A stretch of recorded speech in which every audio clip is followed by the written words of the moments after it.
आपकी আদালতে information and broadcasting minister মনীষ তিওয়ারির বিরুদ্ধে অভিযোগ হলো যে এনআর সরকার ভোটের স্বার্থে একটু বেশি তাড়াতাড়ি করে সিদ্ধান্ত নেন।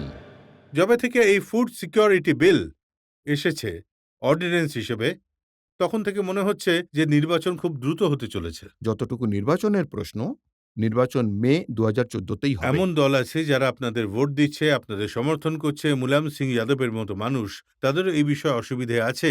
একজন নেতা আমায় বলেছে, মনীষজিকে আপনি অবশ্যই এটা বলবেন যে इतनी जल्दी क्या है गौरी साजन के घर जाने की, सखियों के साथ बैठ जरा कुछ बातें हैं समझाने की। যিনি আপনাকে এই কথাটা বলেছেন, আমি তার রসবোধের প্রশংসা করি, কিন্তু বাস্তব তো এইটাই যে যদি সমাজবাদী পার্টির কথা বলি তাহলে বলবো সেই ব্যাপারটা হচ্ছে যে মানে ভারতের যে কৃষি ক্ষেত্র রয়েছে তারপর এর কি প্রভাব পড়বে।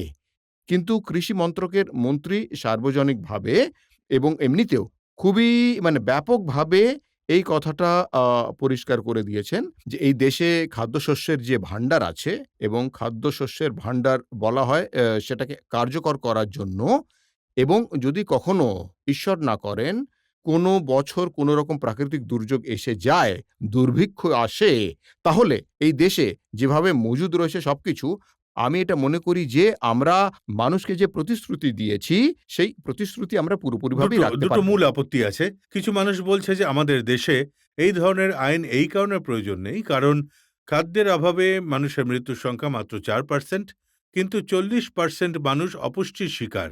ওরা মারা যায় ম্যাল নিউট্রিশনে। তো প্রয়োজন তো ম্যাল নিউট্রিশনকে ঠিক করা, কিন্তু তার বদলে ওদের সস্তা আনাজ দিয়ে কি হবে? আজ আপকি আদালতে আমি প্রতিশ্রুতি দিচ্ছি যে একবার এই অধ্যাদেশ জারি হয়ে গেলে তারপর যা বাকি প্রয়োজনীয় জিনিস আছে, সেটা যদি নুন হয় বা যদি তেল হয় বা সে খাবার যাই জল, হোক না কেন, পরিশুদ্ধ সেটা আমরা খাবার জল না পাওয়ার জন্য মানুষ মারা যায়, হসপিটালের সুবিধে না থাকার জন্য মানুষ মারা যায়।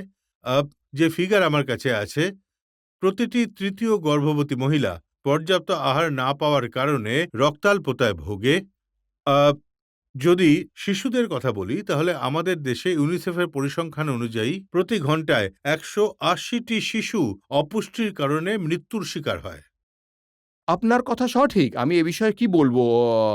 এর থেকে কোথাও আমি পালিয়ে যেতে চাইছি না। এ বিষয়ে মানে আমার কোনো দ্বিমতও দিতে চাইছি না আমি, নেই কোনো। আপনার কথা একদম সঠিক। অপুষ্টি একটা সমস্যা এবং অপুষ্টি থেকে মুক্তির জন্য যেটা প্রাথমিক এবং ভীতিগত পদক্ষেপ, হ্যাঁ? সেটা মানুষের যে মূল আনাজ, যেটা মানে তাদের প্রতিদিনের খাদ্যশস্য, সেটা মজুত করা। তো যদি মানে এতেও মানুষের সন্দেহ আছে। তাদের বক্তব্য যে এই যে মজুত করার যে সিস্টেম থাকা উচিত, ডিস্ট্রিবিউশন সিস্টেম, সেটা তো একই রকম আছে। এবং এটা তো স্বয়ং রাজীব গান্ধী বলেছিলেন, এখন রাহুল গান্ধীও বলেন যে জনতা পর্যন্ত পয়সা পৌঁছয় না, জনতা পর্যন্ত শস্য পৌঁছয় না, 1/3 মাঝখানের লোকজনই খেয়ে নেয়। দেখুন রজতবাবু, এটা ডিপেন্ড করে যে কোনো প্রদেশে যে সার্বজনীন বিতরণ ব্যবস্থা আছে সেটা কিরকম। এই খাদ্যশস্যের আইন তৈরি হয়ে গেলে মানুষ কিন্তু আদালতে যেতে পারবে এই আইনের অ্যাকশন নেওয়ার জন্য। ভাই, যে শস্য আমার প্রাপ্য ছিল সেটা আমার কাছে পৌঁছচ্ছে না। ফলে একটা চাপ রাজ্য যে সরকারের উপর বিরোধী দল থাকবে। আছে, বিশেষ করে বিজেপি, তাদের এই সন্দেহটা তো ঠিক যে কংগ্রেস এই অর্ডিন্যান্স এই জন্য নিয়ে আসছে যাতে ভোট পাওয়া যায়। ফুড সিকিউরিটির চেয়ে আমাদের ভোট সিকিউরিটিটা বেশি হয়। যদি ভারতীয় জনতা পার্টি সত্যিই দেশের হিত, দলের হিতের আগে রাখত, তাহলে আমি মনে করি যে ওদের এই অধ্যাদেশকে সমর্থন করাই উচিত। কারণ ওদের এতে অংশগ্রহণ করা উচিত এই বিষয়ে আলোচনা না করে। কারণ যদি ওরা আলোচনা করে তাহলে এই দেশ জানতে পেরে যাবে যে কোন ব্যক্তি এবং কোন রাজনৈতিক দল ওদের পাশে দাঁড়িয়েছে আর কে বিরুদ্ধে দাঁড়িয়ে আছে। কিন্তু আপনি আমার এই প্রশ্নের জবাব দেননি। ফুড সিকিউরিটির সাথে সাথে ভোট সিকিউরিটিও দেখছেন। দেখুন, যতদূর ভোটের প্রশ্ন রজতবাবু, গণতন্ত্রে যে জনতা থাকে তারাই ভগবানের রূপ আসলে।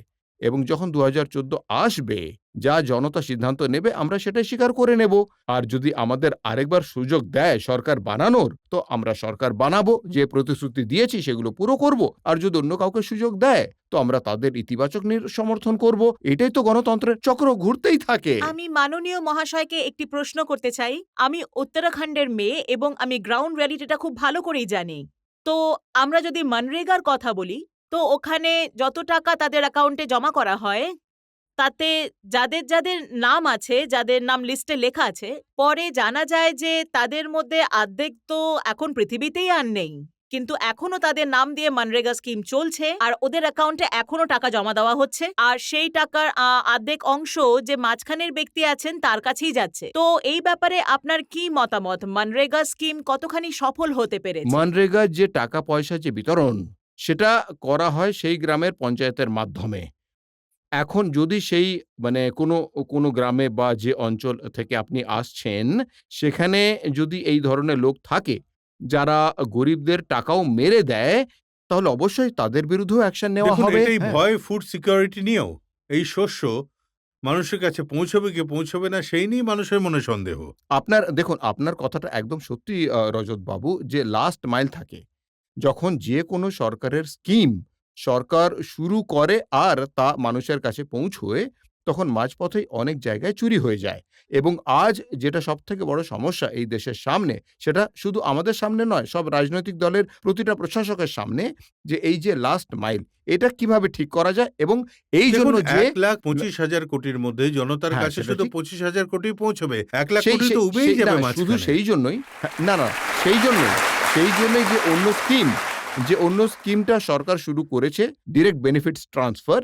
দেখুন খাদ্য দেখুন, আপনি হয় সেটার উল্লেখ করুন। ফিজিক্যালি ডেলিভার করতে না, পারবেন, আমি আপনাকে আপনাকে- ফিজিক্যালি ডেলিভার করতে হবে। হ্যাঁ। কিন্তু যে টাকাটা যেটা ডিবিটির মাধ্যমে আমরা মানুষের কাছে পৌঁছে দেব, ওকে, তার উদ্দেশ্য এইটাই যে যদি 1 টাকা দিল্লি থেকে পাঠানো হয় তাহলে 1 টাকাই মানুষের কাছে পৌঁছবে। কারণ না, আমরা সেটা- মনে সেটা- করি সেটা আমার কাছে তথ্য আছে। অরুণা রয়, হুম। যাকে সোনিয়া গান্ধীর কাছের বলে মনে করা হয়, এনএসসির মেম্বার ছিলেন উনি বলেছেন যে আজমিরে উনি খোঁজ নিয়েছেন, 35,000 মানুষের জন্য টাকা পাঠানো হয়েছিল, শুধু 150 জনই পেয়েছে। দেখুন আমি এটার আপনাকে অন্য উদাহরণ দিচ্ছি। আমার পার্শ্ববর্তী জেলাগুলোর মধ্যে সরকার ৫১টা জেলাকে বেছেছিল। আমার পাশের জেলা ফতেগড় সাহাব, সেটাকেও বাছা হয়েছিল তার প্রথম দিকেই। এবং সেখানে যে অভিজ্ঞতা হয় সেটা খুব ভালো, যে সরকার ওখানে যত টাকা পাঠিয়েছে তা মানুষের কাছে পৌঁছেছে। কারণ আমাদের এখানে উদ্দেশ্য যে যখন টাকা দিচ্ছে এক সমান তখন হবে ভারত মহান, এবং এটাই ডিবিটির পেছনে উদ্দেশ্য।